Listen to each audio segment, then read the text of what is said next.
course, I started recording already. That's okay. That's what I do. I'll flash back and forth avec vous. Crazy. So, where are we? It is Thursday. And go, yay. Oh, yay. Oh, look here. Woohoo. Clink, clink. Clink. Clink, clink. Wait. Clink. No, that doesn't make a clank. Wait. I'm playing like water cups here. Oh, and my teacup from this afternoon, my water cup, my full drink. Oh, the full drink, it doesn't make any noise. I must down that. I must down that. You're back with us in the pod lounge. In the pod lounge. Da, we have to make a goddamn song. I know, Seriously. or something. Something. Because we keep on flashing between the Love Boat and some random shitting tune that I don't know what it is.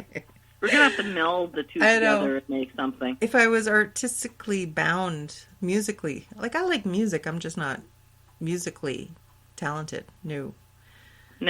I can play. Get my brother. Hey, I can get my brother to strum some shit up on his guitar. Sure. I mean, I play a mean recorder, but those days are past. That is like the curse of all freaking elementary shit. 3 blind mice. See how they run. I did try and teach myself the beginning of the Stairway to Heaven there. Mm. That was good. A long time ago. I remember a long time ago Oh, this is Jas, before we get too far. Oh, and Sher. And you're with Giving Up the Ghost! Yay! Yeah, woo! Woo! We're still here. We're mostly still here. Remotely, yes. Due to fucking COVID-19. We're still self-isolating because we're good people.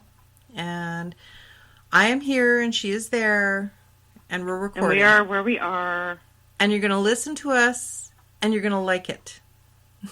Damn it, you will. Boy, even with the shitty sound quality. What a bitch. Yeah, anyway. But, yeah, so, I mean, once we're back together and in the same spot, the sound won't sound so awkward. It's just I have the equipment and Sherry's got her iPad. So, I know. Yeah, it is what it is. That's how it goes. No, I watch a podcast on Mondays that's like live, Facebooks it. Oh, yeah. And they all Zoom it. I mean, they're Zooming it. So what are you going to do? Sure. Yeah. I mean, you know, what it is. Everybody makes the best of it. Like our friend James at Beaver Does Movies, like he used to have his guests come in, right? Mm-hmm. And now they're all remoting. I haven't touched base with any of the local Winnipeg podcasters lately. How are the geeks doing? I haven't talked to the geeks in a long time. Talk about Sean Geek. Don't. You know the story we were talking about there, the house story with toys in the wall? Yeah. Did the geeks not say that they had toys in their wall, too? I think so, but that was in Nova Scotia, too, right? I know, but it's just odd. Mm-hmm. What's with the toys in the freaking wall? Well, you know, you can see it in the old days, right? When kids barely had any toys. Like, they had, like, maybe a crayon and a toy truck. Like, that's all. They had nothing, right? Yeah, so I know, but why are they in the fucking walls, though? Well, they probably hid them because they didn't want it to get and take away from them, and then they forgot about it. Maybe, yeah, I guess. Something. That's like just whether weird, it's a sibling taking their shit away, because you know how siblings are. I mean, I don't, but from what I've seen, and you know, well, mine was. Or if you got like a really, really bad kid, and parents always threatening to take their shit away, and then you know, and then he forgets about it because he outgrows it or whatever. That's true. Yeah. So, but today we are discussing another Ramblestory, I think, because they're cool. I like them. Well, this one's pretty cool. We had a listener contact us just last week from BC. His name is Chris. He said we can use his story, and it was about a true life happening. Something called a nightcrawler, a BC nightcrawler, or a pale crawler, and apparently it's a thing kind of like the Wendigoes and the skinwalkers. This is like the BC version. They even have this even further down in California, like along the coast. It's known as a nightcrawler or a pale crawler. So that's pretty cool.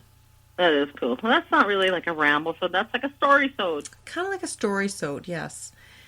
A combination of the two, right? Because I didn't have much time to do a lot of research on it. I did read his story over. Actually, well, we had like a bit of a back and forth, right? Like emails. Dialogue, really nice guy, and he's just really into it. And I know where he's coming from. When you see something, if something happens to you, you know, you want to know more. Like you need to know more, like just to put your mind at ease. Like, why did this happen to me? And you know, why didn't I die?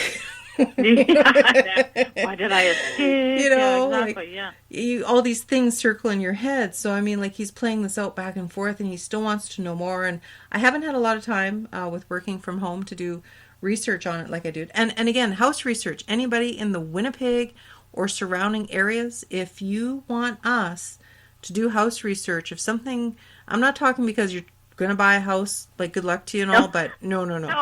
No, we don't want to do that. I don't want to be put in that position again. That's really bad. No, that was pretty shit. Yeah, but if, like, shit's moving in the middle of the night, or you're seeing shadow people, or you're just getting bad vibes, weird stuff, pets dying, like that last lady. Yeah. Oh my God. Yes, yeah, that was. Hate that. That's just, yeah. I know. No.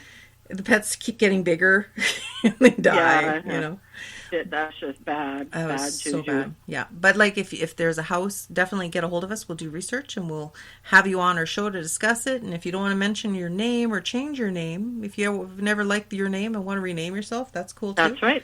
That's right. No judgment. But in any event, so we can do that for you. So I kind of tangent off there, but I was talking about Chris and his story. Like, he wants to know more. He wants to do more research. I want to do more research and check it out. I did reach out before the show to a cousin of mine that really walks that way of life. If we should say, if that's how best, she's really down to earth. And she listens to the show. Hi, Leslie. Anyway, she knows a little bit on the subject, but if I would have thought of it sooner, I should have messaged her a few days ago, and I didn't. But life gets crazy, and, you know, that's how it goes. What it is. We do our best. It is, yeah. But she'll get back to me, so we may have a part 2 on this one. We could probably talk with her, or even Chris, you know. But I want to just maybe read a little bit of Chris's story to describe what this is. I'm away from you so I can follow along avec vous. You sip along, and you listen. I will watch. I am here. Gather around, kitties, and prepare for the hairs on your body to stand up on this one, because it's a little creepy. Oh, they did when I was talking to, like, shit there. I know. Crap. So Chris from BC, he says, hey, check this one out. He says, me and my friends had an encounter experience, and he says he's 26 years old. He said it happened about 10 years ago, and it still scares him to this day. Now, he kind of copy and pasted a lot of this from a Reddit post, because he also copied the link for me to look at the Reddit post, and we had a lot of back and forth. So I'm just going to read straight from the Reddit. His Reddit post. His Reddit post, because it's a little bit more specific, not as choppy. I mean, I can't blame him. There's a lot to it. So. Oh yeah. So again, he says, this experience was the only paranormal experience I ever had, probably the one that I will ever have in my life, and it was one of the 2 most spiritual, terrifying experiences I have ever had. I'm 26 years old. This experience still scares me to this day. I'll never forget walking out of that forest that night, and I will remember it for the rest of my life. I've looked all over the internet and Reddit for encounters that were identical to mine and my friends, or even similar, and there are absolutely no encounters like ours. I'm already well aware of the Nightcrawler videos. I wasn't aware of the videos till a couple of years after my encounter/experience. I have seen the Fresno Nightcrawler videos many times.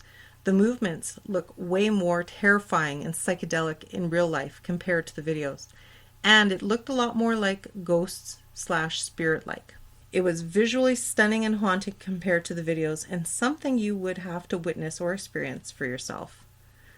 The one that we saw stayed in the same exact spot the whole time that we saw it. It did not walk anywhere like the ones in the videos, and there were some differences in appearances. I recently sent out our experience and the drawing that I did of the being to somebody in the First Nations on Instagram that lives in BC and not too far away from me, and he knew what it was right away. He told me that the name of the being was in their language and showed me their culture as a high status symbol, which was a double-headed serpent, shaped like a U with an additional double-headed serpent, with horns on the back, and a head, I was told, that can flip upside down because it represents the beings. I was told a little bit of other information and told to make a specific burial offering. I did some recent research based off of what he had told me, and I found that some of the other various names, different First Nation cultures, called the Nightcrawlers here in BC. I posted them at the very bottom of my encounter, because he had done research and links and stuff.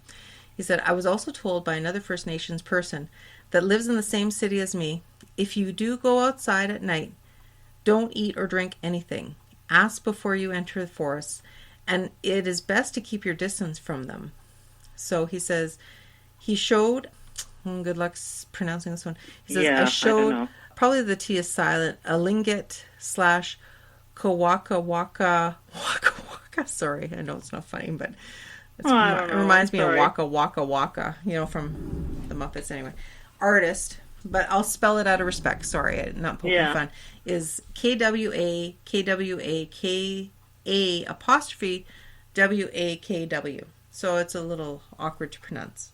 Right. And so he showed this artist our experience and the drawing, and they said, in our region, it is known as a shapeshifter. You were lucky it had no face, as we also know that if we were to make eye contact with it, it would turn you into salt. Its origins start... Yeah. No, thank you. Its origins start in a particular river here on the central coast, where it was created by a fisherman, who, upon spearing the fish, split it vertically from the head towards the tail. The flesh inside was revealed to be a bright and shimmering rainbow or colors, and the supernatural creature was born. It's referenced in many stories throughout the 13 tribes of the Kawaka. That's probably how you pronounce it. I don't know. The Sistuel is tied very closely to the Winnipeg Legalis. He is the center, the genesis of the warrior society, which is not to say it's restricted exclusively to those whom did physical battle. The Sistuelist is indeed a powerful being, and if you cross it, you will find yourself in a bad spot. However, based on your description, it either didn't want to hurt you and may have been offering something. That's what the fellow told Chris. Wow.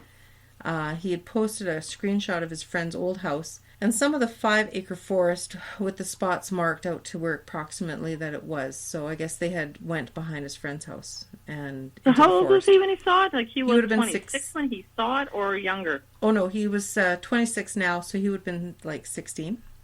Oh, okay. Yeah. And then he said that he dug up some of his old Facebook messages because after he saw the being in 2011, he says he was 17 then. He said he clearly had spoken to his friend. He clearly hadn't spoken to his friend in a while. And he said, I can't stop thinking about the figure that we saw in the forest. And then he would tell his friend, the feeling I had when I saw it was death. He states he's never been as scared since, and he was worried to tell anybody about it. He was mesmerized by the movements. So going back, so that's what he wrote on Reddit, and there was a little bit more, but that's what he was saying to me because I was asking questions. That's right? Pretty friggin' scary though, like to be that, like, okay, it's one thing to see something and you're like afraid because it's something you don't know or whatever, but when you feel like it's death there though, that would be terrifying. When you feel that ominous feeling, right? Like, yeah, that would be foreboding. Absolutely terrifying. So going back to what he had written me, here's the Cold Notes version. He said that they entered his friend's backyard. There's a 5-acre forest, right? So at night, they immediately saw something that was out of place down the path below. It was about 30 to 40 feet away. And he said it was in between the trees. There was something white and tall, and it seemed three-dimensional. It appeared completely white, like a soft light, but it didn't illuminate the trees or the ground around it. Now that would be freaky. Yeah, no shit. Because how you have that gut feeling, it's like, why isn't it casting, why a shadow is it or reflecting anything off? or illuminating shit all? Yeah, that's a weird feeling. Yeah. Or it would be. Yeah. And then he said it had no face or facial features that he could see. There was no arms, and it was shaped like an upside down U or a V. And it was making creepy swaying movements with its whole body. Like, when I read this when he first told me, I thought, oh fuck, like a swaying motion back and forth. Yeah, it's ready to explode or snake, something. Like that creepy head wobble of like a cobra. Yeah, like just kind of like it's just ready to explode, or I don't know. Right, exactly. That's exactly it. Yeah, ready to strike. But it said, but he said that with the whole body, but it said 2 legs left to right, back and forth, silently standing on the forest floor in the exact same spot the whole time that they saw it. So it had legs of some sort, which is weird. Wow. And then he said it was so white that you could see the shadow being cast on it while it was swaying like it was a real animal. So it did not pick up its legs or walk at all. And he said that I can only explain it as looking as like a 7 to 8 foot, really white, soft, shiny, separated curtains in the shape of a U or a V, with a bulkiness shape to the top. The 2 legs and arms almost look like how you would at the front of an ape crawling on all fours would look. And it kind of hunched in front. It was moving left to right in a specific motion, standing on the forest floor in the same area around the trees, making absolutely no sound, and there was absolutely no wind. Shit. It was beautiful to look at, but terrifying at the same time. We watched in silence as it was swaying, and I started to feel impending doom. The sinking feeling in your chest set in, and it felt like I was going to die or something bad was going to happen. I told my friend specifically, I don't like this, and he agreed. We immediately left the forest. We went back into the morning, and there was nothing out of the ordinary. Like, there was just like spider webs and garbage and stuff in the spot where they saw the supernatural beings. So that was in the lower mainland, Fraser Valley. Yeah, so, and that's he also scary. Said, I was told not many people get to see them, so it definitely was a rare experience for both of them. Yeah, freaky. Yeah, no, I wouldn't like that. That would be pretty freaking creepy, man. Yeah, so after this... I'm seeing some pictures, like, I don't know what it is about the long arms thing, but you ever see some of those pictures, like, on regular Google when you're looking at, like, night things caught on camera or whatever? Mm-hmm. They always have those long freaking arms. Yeah. Just, you know what I mean? Like misshaped, eh? Disproportional. Everything is disproportional, yeah. No, that's creepy as shit. Yeah. But I mean, like, this Chris sounds a very sound mind, just trying to find answers, because he says, I don't buy into that stuff. He says, personally, I think that they are fake based off my real experiences. He's talking about those Fresno cameras, those caption motion cameras that we're talking about, right? Yeah. And then he had said, I had never even read any encounters with pale crawlers that seem legit. It always seems just like some teenagers were writing fake stories and keeping the trend going, So I had mentioned that we had covered skinwalkers and Wendigoes before. And then he said, yes, there are a lot of similarities between those. And it states that they're both supernatural shapeshifters. Apparently, they're all as well cannibalistic. So, yeah. What the hell is with the cannibalistic shit? I don't know. And he did also say that First Nations people are very reluctant to sharing information with people, at least most that he had tried to talk to online and stuff. It's a very taboo they didn't type want of to talk experience. about it. It was frowned upon. Well, hey, what's that name? We did talk to that one guy, or maybe you were gone. We did have that First Nations dude that does stories here in Manitoba. Oh, who has a podcast. I wonder if he's ever. I still have his card here somewhere. Yeah, yeah. Curious now. You know what I mean? Like, you never know. Get his take on it. Yeah, for sure. Yeah. But that was the most, like, kind of what Chris was talking about, and his Reddit experience was actually pretty creepy, and he's still trying to find answers. It's kind of like an X-File dealio, We're all trying to find answers. Oh, yeah. He put a lot of reference material, but we're not going to read that today because there's a lot of reference material. Mm-hmm. So he had a bunch of links on Nightcrawlers. Well, no, there is, but his reference material is like the best, right? You know what I mean? I would hands down his definition and his descriptiveness of the whole situation, like good memory and, yeah, like for sure. I mean... And he wasn't young when it happened, so it's not like he just dreamt it. Right? No. That's why I was curious about his age, because, I mean, holy shit, he was like already, 16, 17 when it happened, so it's not like he was, 4 years old and making shit up. Exactly. So a lot of the resource material he put was, like, say, from Wikipedia under Soulcatcher. They talk about the description, snake-like beings, fish-like beings, just the legend, the lore about how it's a serpentine, withering movements, but I don't know what going back and forth, swaying back and forth doesn't sound like a snake. No, I know. Has that quality about it, though. You know what I mean? Yeah. But it was like the 7-8 feet pure white. I mean, pure white, like paper bone white, not see-through, just pure white. Yeah. Like no shadows, no anything, translucent no glowing distinguishing characteristics. That's kind of creepy too. So everything that he posted doesn't even really come close to his description. It's either like serpents or even Sasquatch-esque type dealios, right? Right. Oh, and speaking of which, I did reach out to my friend Tommy. Hi, Tommy. Hi. Hello. And then, hi. He's up the coast in BC. He if anybody listens to our show, he might remember his story about the bowler hat man in St. Boniface when he lived in Winnipeg. And I'd asked him, because he's very much in the communities now where there's a lot of First Nations people. He'd heard about it, he had said, but their big thing up there is Bigfoot. So... Yeah. No, I was just looking at some of that reference. I'm speaking of the snake. It says right here, it says the soul catcher, Sissitu, or whatever. I know. That's a hard shows the actual being severely ornamented with abalone yes. as the lips. And it says something about, you can clearly see it as lips of the snake or teeth actually being hidden. So it sort of has kind of like, that soul snake reference there a little bit. Yeah. Maybe this is what it would be prior to shifting into a different shape, maybe, Never know. And plus they are on the coast, too, so I'm sure there must be a lot of animals like that there, you know what I mean? Yeah. It's like what do we have here? We have garter snakes in Manitoba, right? Yeah. It's not like we have a bunch of oceanic beings or anything like that we would ever, Mm-hmm. Oh, this is cool, though. A little further down, it says here, in Native American myths and legend, horned serpents are usually very supernatural in character. They're possessing magical abilities such as shape-shifting, invisibility, or hypnotic powers, bestowing powerful medicine upon humans who defeat them or help them. They control the storms and weather and so on. It says, and were venerated as gods or spirit beings in some tribes. So, cool. Interesting. I was just looking, too. I'm looking because just one of the animals that was on here, too, that I was talking about were sturgeon, which are huge white fish, right? Yeah, you know what I mean? Like, they can grow to, in BC, they can grow to, freaking 15 feet long there. I mean, so I can see how they would have, influence on maybe lore. But, I mean, the guy saw something, obviously, but I'm just saying, how things develop into stories that... Yeah. You see something, it looks like some shit, and you're like, what the hell is that, right? Yeah, exactly.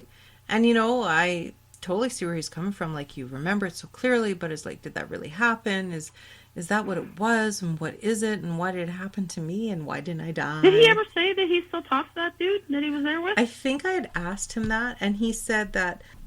excuse me. I think he said something about that they're not estranged, they're just Facebook friends now. Like, they're not... Oh, okay, yeah. They didn't stop speaking to each other, but they didn't... Yeah, because I'd asked, I said, have you ever asked him again, And then he said, I also think some of sort of talking about some things while others are not.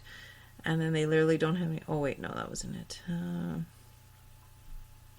Maybe I didn't copy that part down. But yeah, like I asked, and... he was thinking about it, right? But he hadn't really... Right. Yeah. That's a good question. Just curious, because, when you remember something as a child, sometimes it's different than when someone else remembers it, right? You want somebody to substantiate it, right? So, this whole pale crawler, night crawler, it won't be the last that we see of it. We'll see if, like I said, my cousin Leslie might have some insight on it because she lives in that vicinity, and maybe we'll get a hold of that gentleman that we met at the Podfest there. Yeah. Yeah, no, for sure. That's pretty cool. And I mean, I think that Podfest guy actually lives in BC or lived in BC and is here now, so he might even have more insight, which is pretty cool. For sure. Yeah, no, right on. All right. I want to know more. I want to know more now, but I want to know more. Like, that just sounds... I totally understand where that guy comes from. That's pretty scary, man. Especially if you remember it years and years later. Yeah, very unquantifiable, right? Like, to anything I've ever heard of before. Because even... Oh, for sure. Even Wendigoes and skinwalkers, they don't really have something that quality about them, no. No, they don't have anything that definable other than they look like an animal, right? Like, I think that's all I've ever really... Right. And then they shift shape. And they sound like a fucking animal, too. Like a scary goddamn animal, yeah. But this guy makes no noise, which is even creepier, really. Creepy, considering when you're in a forest, right? Right? Even when there's no wind, you still hear the... Yeah, right? No wind, and no animals around you, and just some creepy freaking white things. Yeah. No. I wouldn't like that at all. No, not at all. No. And I mean, like... And these poor kids, right? Because this is in their backyard, the forest in the backyard. It's like a fucking horror movie. Where are you going to go? It's going to follow you, Yeah, I know. It's going to get in the house, and it's going to eat your brains. That's right. And you're screwed. That's it. You're just screwed there. And you're fucked. Totally. Not in the good way. So. Yeah, no. Yeah, no, very cool. So, yeah, but thanks for listening to tonight's episode. It's a Thursday. I don't know if we forgot to mention. And thanks for sharing that story. That was awesome. Thank you, Chris. And I'll try. I'm trying to be better because people want to know when their episodes come out, and that's what I had to do today. I'm like, I had to do some recon. Oh, right, Brandon. I forgot to tell those people. Shitballs. Shitballs? What Brandon? Like, shitballs on Brandon? What? Yeah, it's like, we told your story about 2-3 weeks ago. Thank you. We're horrible. It's the whole lockdown thing. The messages, you get busy with it. And the messages, like, once you start getting more, then they go down. And, I know. We need a secretary. If only we made money, we could hire a secretary. You know what I'm saying? That's right. Yeah. And we could actually, like, get an office. Ooh. Shit, that'd be nice. One day. One day. The proverbial dream. One day. One day I may be rich and famous. We'll send that out to the universe. Good intention thoughts. Remember, just like the gym. Good intention. Good intention. Pew, pew, pew. Not asking for much. Let our podcast be $1 million podcast. Everybody, think it now with us. Concentrate. $1 million podcast. Yeah. Woo, woo. Probably got to sell our soul for that. As long as it's not $1 million in the hole. See, you must specify. That's right. Okay. If you were a genie. Let our podcast, let our podcast earn us $1 million each. $1 million. Well, let's say $1 million, not $1 million each, because it could be 1 million clams or 1 million whatever. Mosquitoes, because we're in Manitoba. 1 million pox. Ticks. Oh my God, it's terrible. Positive, very clear and specific good intentions. Yes. Sherry and I will earn $1 million each from our podcast success. Success, yes.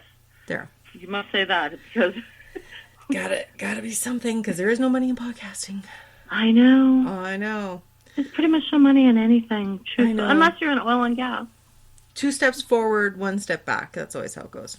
Yeah, that's called 2-step. 2-step. Do the 2-step. Do the butterfly. No. Butterfly. So, but yeah, I guess we'll sign this one off. Thank you for listening. Thank you to Chris. And any more Thank you, stories? Chris. That was very cool. Very scary. No, it was cool and scary. And it's kind of a Ramblestory. We'd have to classify this as a Ramblestory because it's not Winnipeg, Manitoba specific. However, if anybody has had similar experiences locally, we want to know. Yeah. We need to know. Creepy, scary white things. That's right. Yeah. Creepy. Yeah. So creepy. I know. There's just no good about it. You either got the black shadow figures or you got the white translucent spooky shit. Creepy, right? There's just no things. happy medium in between. Yeah. No. Not at all. Neither sound good to me, but exactly. Hey.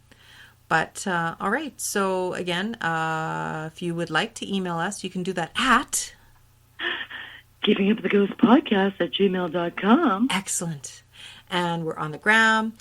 I want to promote those and other. message us on the Facebook. We like the Facebook. Do the Facebook. We're all about the Facebook. Yeah. Join our group. Join our group. Comment. Get involved. That's right. Post your own stuff, man. We like to look at your stuff too. We're getting people commenting more on what was it, on TikTok? People like TikTok. We're on TikTok. TikTokers. Yeah. See what happens when you're plus 40 and you try the TikTok? Oh fuck. That's funny. Yeah. No, we're not dancing. We just got like our like little blurb. A little blurb of every episode. Just people get a little taster. I would probably, if I had more time, actually, that one is just manually generated of a random 60 seconds. I would probably go and pick one myself, but that's time consuming. You know what I mean? So, yeah, shit that. You like us, you don't. Bye-bye. Anyway. Yeah. But, yeah, so get a hold of us. What are we going to do? What are you going to do? Have another cocktail. That's right. And you're also going to... Wait, here, up to the camera. Miss Clink. Clink, clink. Clink, clink, clink. There we go. Excellent. And what are you going to do? You're going to live every day like it is your last. But never give up the ghost. Never give up the ghost. Bye-bye. Bye.